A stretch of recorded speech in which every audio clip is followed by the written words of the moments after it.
अच्छा, मुझे भी इस बात पे जो है ना वो यकीन आना शुरू हो गया है कि जो हमारी जो अब हुकूमतें हैं वो टिकटॉक पे जो है चलना शुरू हो गए, और इसी हवाले से अगर इनको टिकटॉक हुकूमतें कहना शुरू कर दिया जाए तो ये कोई इतना गलत बात नहीं होगी। आप इसे अंदाज़ा लगा लें कि पंजाब में सैलाब आया, दरियाए सतलज में, दरियाए चनाब में और दरियाए रावी में, वो अपनी आफत मिटाता हुआ गुजर गया। अब वो सिंध में पहुंच गया है, तो उसका जो पानी बिखरा, लोग जो सैलाब में बह गए, उनके जानवर मवेशी बह गए, तो हमने जो है उसके ऊपर ना ही दरियाओं के बेड खाली करने के मुतल्लिक कभी कुछ सोचा कि हम इनका रास्ता क्लियर करा दें। वो नहीं हम सोच रहे। हम आने वाले कल में जो दूध का कहत पड़ने वाला, जो जानवर बह गए हैं, उनका हम कुछ नहीं कर पा रहे। मुंजी की फसल जो तबाह हो गई है उसके मुतल्लिक कोई पॉलिसी हमारे पास नहीं है, कोई हिकमत अमली नहीं है हमारे पास। ये हिकमत अमली भी नहीं है कि अब आने वाले जो साल होंगे उसमें ये चूँकि जो सैलाब होंगे ये मज़ीद शदीद हो जाएंगे, इसकी कोई स्ट्रेटजी हमारे पास नहीं है। हमारे पास सिर्फ हुकूमत के पास अब एक चीज़ है और वो है टिकटॉक। और टिकटॉक में अब जो है आप अपनी ब्यूरोक्रेसी देखे कि मैं पढ़ रहा था कि एक डिप्टी कमिश्नर साहब हैं, तो वो हामिद मीर साहब ने उनको देखा तो वो बड़ी लहक लहक के जो है सलाम मुतासरीन में से गुजर रही थी। जब वो एक दो दफ़ा गुजरी तो हामिद मीर साहब ने जब गौर किया तो देखा तो उनकी वीडियो बन रही थी और उनके एक टिकटॉक की जो टीम थी वो साथ थी। वो जो है अपना जो है एएसपी साहबा और असिस्टेंट कमिश्नर साहबा और डिप्टी कमिश्नर साहबा, और अब तो बड़ ऊपर वाले लेवल पे भी जो अफसरान हैं, ये अब सारे अपनी जो है टिकटॉक जो है अपनी एक टीम साथ रखते हैं। ये जहाँ भी जाते हैं तो इनकी वो टीम जो होती है उसकी रिकॉर्डिंग शुरू कर देती है। और अगर देखा जाए तो हुकूमत पंजाब ने ना सिर्फ मुस्तकबिल की कोई पॉलिसी इनके पास सैलाब को रोकथाम के लिए कि जो सैलाब अब आने वाले दिनों में शदीद होंगे तो हम इनके लिए क्या रास्ते इनके दरियाओं के और पानी के साफ करेंगे या नहीं करेंगे, बल्कि अब सिर्फ टिकटॉक पे जो है ना वो सारी चीज़ें, टिकटॉक की वीडियो ही सब कुछ। अब हुकूमत जो है ना वो सिर्फ नाम ही टिकटॉक का रह गया। और अब फिर ये जो है डिप्टी कमिश्नर या असिस्टेंट कमिश्नर या एएसपी साहबा वो लहक लहक के ये जो वीडियोस बनाती हैं, तो वो क्यों ना बनाएं कि जब जो गंडापुर साहब हैं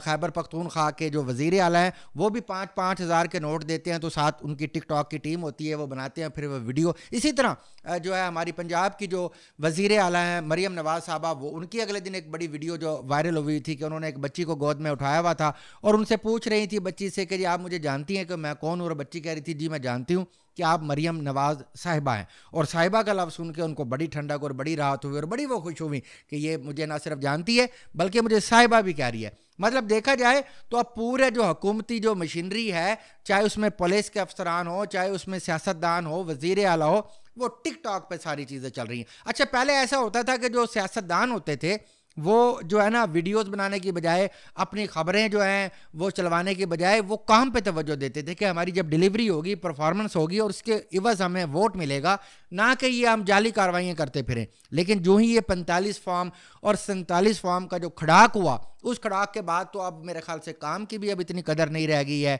परफॉर्मेंस या डिलीवरी की तरफ कोई तवज्जो नहीं है। अब तो बस कामयाब वो है जिसके पास एक बेहतरीन सोशल मीडिया टीम है, वो टिकटॉकर अच्छा है, वो यूट्यूबर अच्छा है, उसके फेसबुक पे जो फॉलोअर्स बहुत अच्छे हैं, वो आपकी टीम जो है आपकी वीडियोस बना बना के जो है ना उनको अपलोड करती रहती है और लोग उसको देख के बड़े खुश होते रहते हैं कि जी बड़ा काम किया है मरियम नवाज़ साहबा ने, गंडापुर साहब ने। एक हमारे डीपीओ साहब बड़े मशहूर हैं अहमद मोहिउद्दीन, वो भी बड़े टिकटॉकर हैं। वो भी जहाँ जाते हैं किसी को झाड़ रहे हैं, किसी का कोई फैसला कर रहे हैं, तो वो एक साथ उनकी टिकटॉक की टीम है और वो फौरी तौर पे उनकी जो वीडियो अपलोड कर देती है। बल्कि अगले रोज़ तो उनकी बड़ी एक ज़्यादा इस बात का बड़ा मजाक उड़ाया जा रहा था कि उन्होंने एक वो अपनी वीडियो अपलोड की जिसमें उन्होंने एक गाड़ी वाले को रोका, उसने ऊंची आवाज़ में जो है वो गाना चलाया हुआ था कि झांझर दी पावा जनकार, तो उन्होंने वो गाना पे एफआईआर उसके खिलाफ दी। उस एफआईआर में जिक्र किया कि इसने ऊंची आवाज़ में ये गाना लगाया हुआ था, और जब हमने इनसे पूछा तो उसने तस्लीम किया कि जी हाँ मुझे ऊंची आवाज़ में गाना सुनने का शौक़ है तो मैंने चलाया था। तो वो एफआईआर दर्ज कर दी और उसकी वीडियो भी। भाई आप टिकटॉक पे आएँ, आप सोशल मीडिया पे आएँ, कोई आपको नहीं रोक रहा कि आप अपनी वीडियोस जो है ना रोज़ के हिसाब से ना डालें, लेकिन आप उसमें अपनी कारकर्दगी दिखाएं, उसमें आप अपनी डिलीवरी दिखाएं, आप उसमें अपनी सर्विसेज दिखाएं। अब ये क्या कि एक डिप्टी कमिश्नर लहक लहक के अपनी वीडियो बनवा लेती है, मुतासरीन उधर खड़े रहते हैं, उनको पता भी नहीं है कि ये डिप्टी साहबा क्या कर रही हैं। या अहमद मोहिउद्दीन डीपीओ साहब जो हैं वो एक गाने की झांझर दी पावा झनकार पे एक एफआईआर दे के और टिकटॉक पे आके बैठ जाते हैं। या मरियम नवाज़ साहबा जाती हैं तो वो एक बच्चे को उठा के अपना नाम पूछती हैं। तो ये क्या चीज़ें आप हमें दिखा रहे हैं और हमें ये क्यों दिखा रहे हैं? आप हमें तो अपनी काम दिखाएं, अपनी खिदमात दिखाएं, अपने मंसूबे दिखाएं। ये जो टिकटॉक हुकूमतों का अभी ये ट्रेंड चल पड़ा है, मुझे लगता है कि अब काम की और डिलीवरी की और परफॉर्मेंस की वो आपको इतना ज़्यादा रह नहीं गया। अब हर हुकूमत की यही कोशिश होगी कि उसके पास एक सोशल मीडिया बड़ी ज़बरदस्त टीम हो और वो चलाए। और ये सारा जो पौधा लगाया था ये पाकिस्तान तहरीक इंसाफ ने लगाया था। इससे पहले सोशल मीडिया पे सियासी जमातें नहीं होती थी, ना ही इनके पास कोई इतनी टीमें होती थी। बस ये जो रिवायती मीडिया है उसी पे 8 या 9 बजे की खबरनामे में उनकी खबर आ जाया करती थी। लेकिन उसके बाद जब पीटीआई आई और इन्होंने सोशल मीडिया को इस्तेमाल किया तो दूसरी जमातों को भी पता चल गया कि ये जो हम चीज़ जिसको नज़रअंदाज कर रहे थे इसने तो हमारा बेड़ा गर्क कर दिया। अब सब ने अपने टिकटॉकर, सब ने अपने यूट्यूबर और सब ने अपने फेसबुक किए, वो अपने एंगेज किए हुए हैं, उनकी बाकायदे तनख्वाह बनी हुई हैं और उनका काम सुबह और शाम यही होता है कि जिसके साथ वो काम कर रहे हैं उसको वो हाईलाइट करते रहें, उसकी हर वीडियो, वो कैसे जा रहा है, वो गाड़ी से कैसे उतर रहा है, डीपीओ साहब कैसे एंट्री डाल रहे हैं, डिप्टी कमिश्नर साहबा कैसे जा रही हैं, मरियम नवाज जैसे जा रही हैं। अब तो मैं देख रहा था अगले दिन एक हाई कोर्ट के जज साहब की फ़ोटो भी एक बंदे ने अपने साथ लगाई हुई थी। अब बस यही रह गए हैं कि जो है जज साहबान भी अब आ जाएं टिकटॉक पे, क्योंकि इस्लामाबाद हाई कोर्ट में जो अब दंगल चल रहा है, एक दूसरे को रोज़ की खबरें आ रही हैं और जो ख़तबाजी लिखी जा रही है। सरफराज डोगर साहब चीफ जस्टिस हैं, लेकिन उन्हीं की जज जो है उनके खिलाफ ऑर्डर पास कर देती है सुमन रिफत, और फिर जो है खुद चीफ जस्टिस साहब अपने ही हाई कोर्ट के एक जज को काम करने से तारिक जहांगीरी को रोक देते हैं। तो ये दंगल जो है चल पड़ा है।